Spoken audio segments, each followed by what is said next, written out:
Pohon pala biasanya mulai berbuah di usia 7 hingga 9 tahun. Dengan pohon yang tinggi dan buah yang menyebar, panen biasa dilakukan dengan cara dipanjat atau menggunakan alat pengait tradisional. Sementara Bapak ngegait di atas, ini saya ngumpulin yang di bawah. Harus hati-hati takutnya ketimpuk.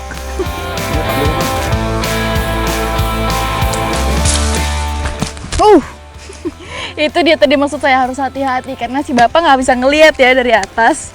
Jadi saya yang harus bisa cepat menghindar ini. Bapak! Posisi buah matang yang terpencar membuat petikannya bisa jatuh dari arah tak terduga.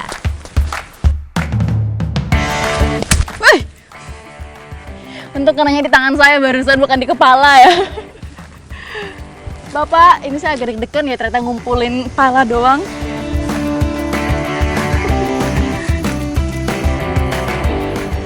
Ternyata yang harus diambil itu yang berwarna kuning, lebih kuning dari ini lagi, dan kebanyakan yang tua itu dia berada di atas. Itulah kenapa untuk panen buah pala ini harus dengan cara memanjat. Saya coba panjat yang ini ya Pak, aman toh? Aman. Oke. Pohon pala yang bercabang banyak membuat panjatannya relatif lebih mudah. Namun, karena buah tua biasanya tumbuh di bagian paling luar, keseimbangan tetap jadi kunci utama. Untuk pohon pala ini tidak terlalu susah dipanjat karena dia memiliki banyak sekali cabang. Dan challenge-nya ini adalah buah yang tua itu berada di ujung, jadi agak susah nih untuk menjangkaunya. Umumnya, buah dari pohon pala bisa dipanen 1-3 kali dalam setahun, tergantung kondisi alam serta usia pohon. Pohon pala ini rata-rata tingginya itu sekitar belasan meter, bahkan ada yang lebih dari 20. Dan sekarang ini saya sedang berada di ketinggian sekitar 8 meter, cukup tinggi ya. Kaki sudah mulai merintih gemeteran ini.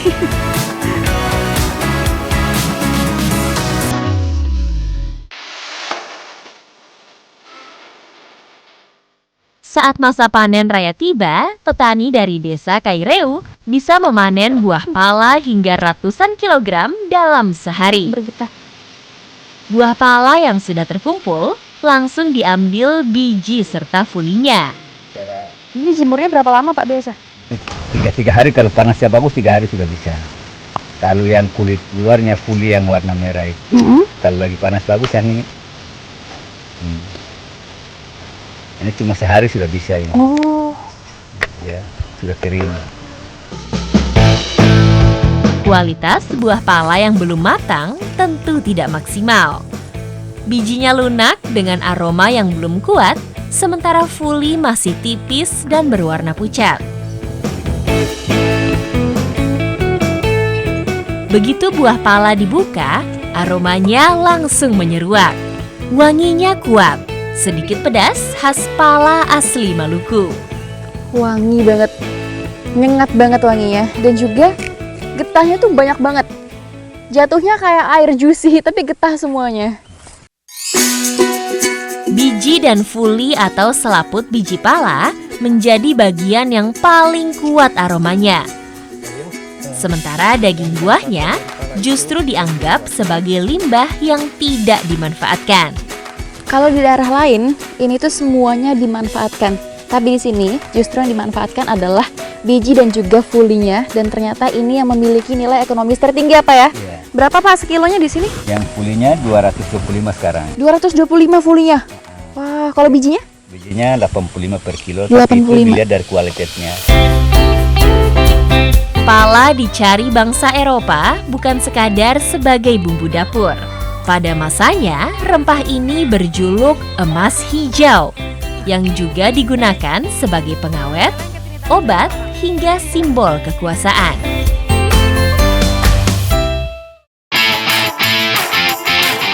Di Halmahera Selatan, bidadari bukan sekadar cerita dongeng. Bentang alamnya yang indah dan menawan menjadi tempat sempurna untuk bidadari hidup di bumi.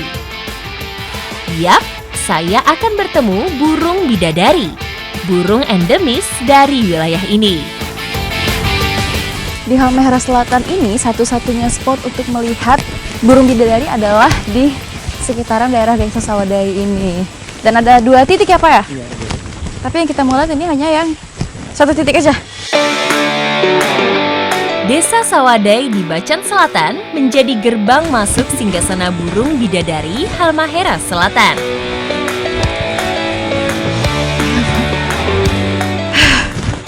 Karena lokasinya memang lumayan jauh, jadi kita harus bermalam dulu dan melanjutkan pengamatan besok pagi. Karena burung bidadari itu dia biasanya aktif waktu pagi hari. Jadi kalau sekarang dia belum ada nih. Masih jauh nggak kita Pak?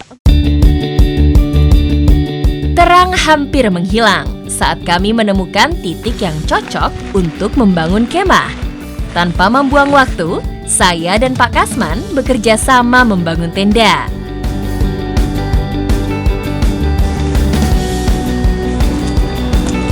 Oke, tendanya sudah selesai. Tinggal bangun tenda untuk Pak Kasman dan selagi menunggu saya mau membuat minuman dulu.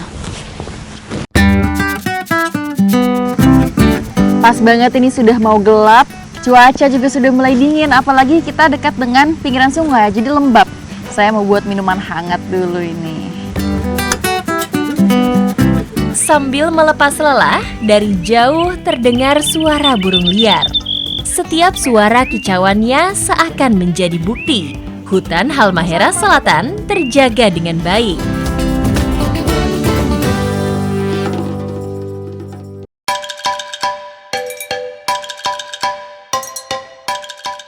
Jalan yang saya lewati ini vegetasinya masih lebat sekali, menandakan bahwa hutan di sini ekosistemnya masih sangat-sangat lestari dan juga terjaga.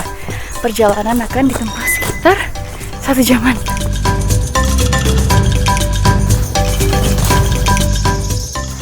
Ini yang paling saya suka dari kegiatan birdwatching adalah suara burungnya. Dari tadi di sepanjang jalan saya tidak henti-hentinya dinyanyikan sama burung-burung penghuni di hutan ini.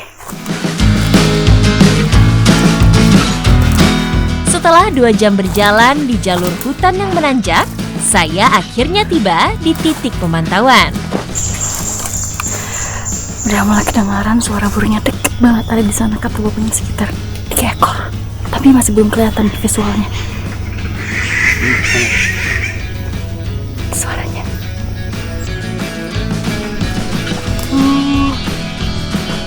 Wah, ada di sana saya ngeliat 1 lagi. Jantan ya Pak, kalau dia warnanya lebih beda ya, di bagian dadanya itu warnanya tuh kayak hijau tua gitu, terus ada paruhnya panjang dan ternyata aslinya burungnya kecil banget, padahal suaranya tuh nyaring besar banget, tapi kecil kayak burung nuri ya Pak ya? Iya, seperti itu. Wah, cantik banget. Burung bidadari atau Semioptera wallacei. Burung endemik Maluku yang berasal dari Pulau Bacan, Halmahera Selatan. Burung cantik ini bagian dari jenis cendrawasih dengan tampilan fisik yang cantik. Yah, pergi Pak burungnya Pak. Di mana lagi Iya, Pak? biasa kalau dia di situ Cepet banget pergerakannya. ada pohonnya 1 sana. Di mana? Oh, di sebelah sana. Iya. Mari kita ke sana. Ayo kita ke sana. Kita pantau lebih dekat di sana.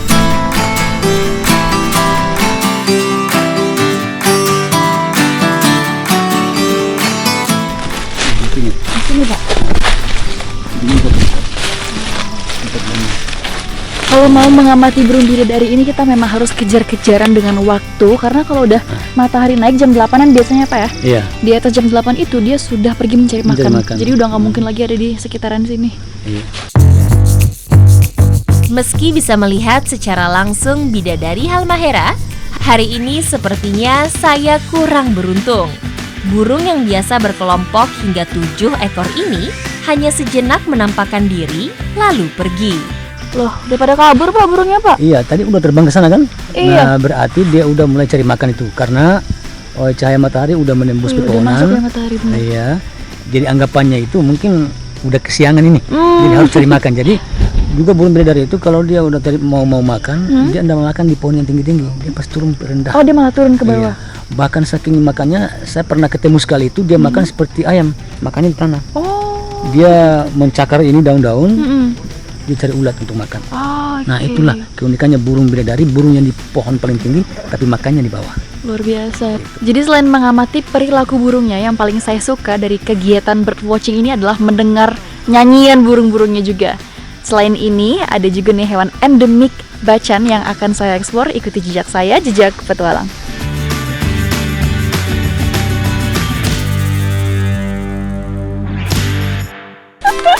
Bapak, sengaja banget